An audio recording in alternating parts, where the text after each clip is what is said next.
Cole, what was your overall opinion of the game? Looking at Tennessee's offense, defense, special team. I think all in all, I never get down on a team. Jay goes out and handles their business, and I thought Tennessee did that. They got off to a good start, getting a turnover, and defense in the game early, making plays. Offense looked explosive, and you didn't see a lot of mistakes early as far as fumbles, jumping off sides, silly penalties, things like that. Now it got sloppy a little bit before the half ended and a little bit at the end of the game. Heupel was telling me about that after the game in our post-game interview. But, all in all, I thought the offense had balance. I thought the defense showed some different things. You saw 6 and 9 lined up in different places, trying to do different things to generate a little bit of a pass rush and affect the quarterback, so I was a big fan of that. So I'm fine with it. I mean, you blew out an opponent that you're supposed to blow out. So I'm always on board with that. Are there going to be some things to clean up? Of course. Probably still a few positions that aren't necessarily a known commodity just yet as far as what they're going to do or who's going to be lining up where. But all in all, I came away feeling pretty good about Tennessee and what they're going to be capable of this season. I thought Hendon Hooker looked extremely comfortable, even more comfortable than last year. And he told me after the game, I said, Hendon, we could see it. Do you feel it? And he's like, absolutely. He just said he feels a lot better about where he is, what he's doing, and has much better command. Running game, I think, is what people saw maybe not be what they expected when you're playing against a Ball State team, an inferior opponent. You kind of expect more of a dominating performance up front, especially when Pittsburgh is the next game, and that game's going to be determined in the trenches. What did you take away from the offensive line and the running game and the trench play, maybe a defensive line as well? I thought guard play was solid. I thought those two guys, really gave good effort. You had one kind of silly penalty, but I really didn't agree with it. The little extracurricular on the pass play. But, I thought the effort was fine. Left tackle, I think it's going to be Mincy. That's just kind of my opinion based on what I saw yesterday. I hadn't studied the tape. I just think he's capable of more. He's got a little more power. He's got a little more oomph, and he's a little more athletic.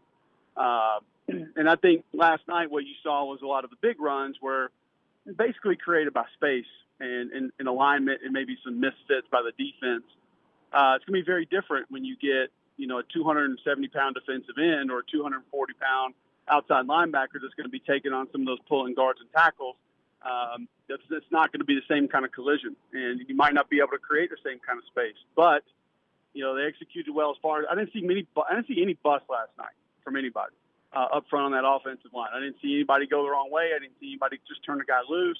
I didn't see anybody whiff. There might have been one or two that I missed, but I didn't see any. Especially early on when it really counted. So that counts a lot for me. But if the run game is going to get going, they're going to need to get a push at some point in time. And whether it's red zone, short yardage, or just whether it's how a defense is playing you, they're going to have to move people at some point in time.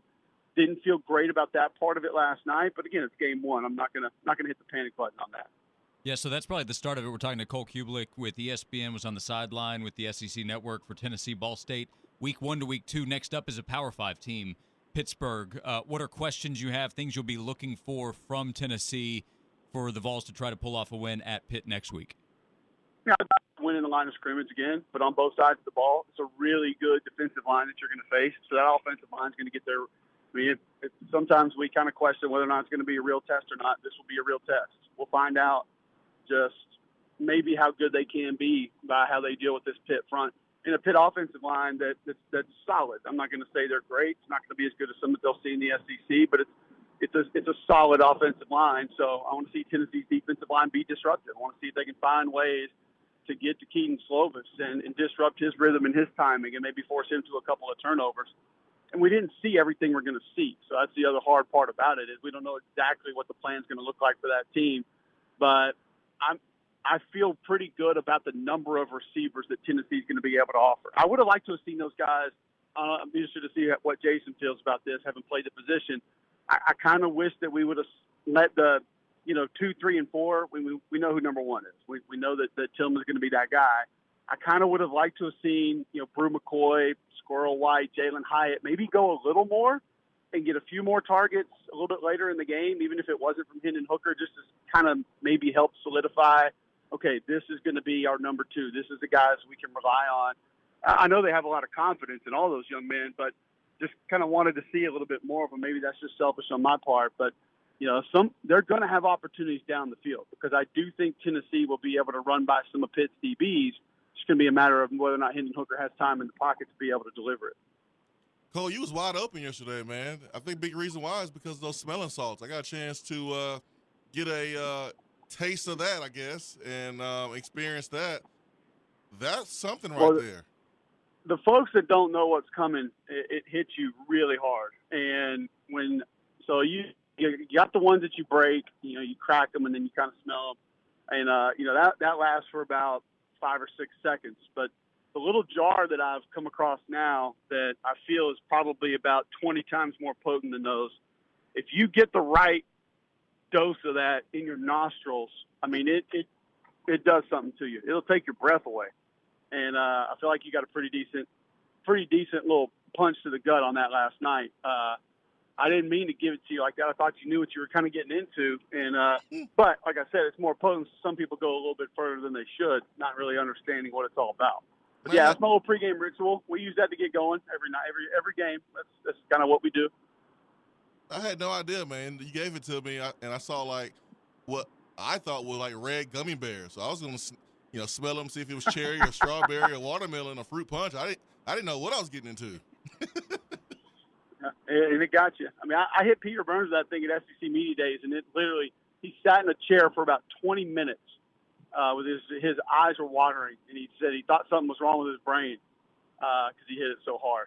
He's like, I'm not sure if I'm seriously injured or not. I was like, Peter, you took a whiff of smelling salts, man. You're going to be okay. It's all right. Toughen up a little bit. Cole Cubelic, ESPN, SEC Network. Anything that you want to leave us with that maybe you noticed or to pay attention to moving forward with Tennessee after the first game of the season that we missed asking you about? No, I mean, I think for me, like I said, I was really anxious to see what left tackle looked like. I believe that'll be Mincy moving forward. I felt pretty good about how they moved things around defensively, trying to create some different things. I think Tyler Barron looked good. I think 6 and 9 are both going to have solid years. I mean, I think they both have an understanding now of what it takes to get to the quarterback consistently. They both improved during the off season, so those are guys I'm excited to watch. So. And then, Squirrel White's a guy that you just can't hear people quit talking about him. And so I want to see him get more opportunities. I think he's someone who, especially with some high percentage quick throws, could really be dangerous in that offense. Hey, and Swain asked you about your pregame ritual, but you're used to that. So is the new in-game tradition going to be you're signing shoes and shirts for kids on the sideline?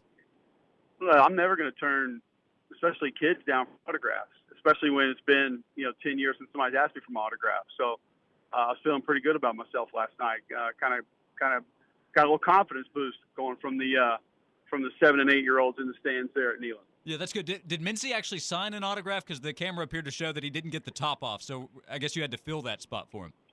Yeah, well, I think he was just going for the celebration portion of it, and obviously, you got the big gloves on, your wrists are all taped up. I don't really blame him for not being able to operate it exactly the way that it needed to be. But I just kind of came over and said, I'll help you guys out. And I fully anticipated when I asked them if they wanted me to sign their gear to laugh in my face. And I thought that would actually have been better television. So that's kind of why I went for that. But then they all went bananas, and, I signed a pink Croc. So there's not a lot of people. I'm waiting for the graphic. I signed a Croc on Rocky Top. I want that. Print the T-shirt right now. All right, we'll work on it. We'll get it printed and get you a new NIL deal next time you're in Knoxville, Cole. Thanks so much for the time. We appreciate it right after the Ball State game, and have a good call this weekend, and we look forward to talking to you again soon. Absolutely, guys. We'll catch up soon. Appreciate it. Good seeing you.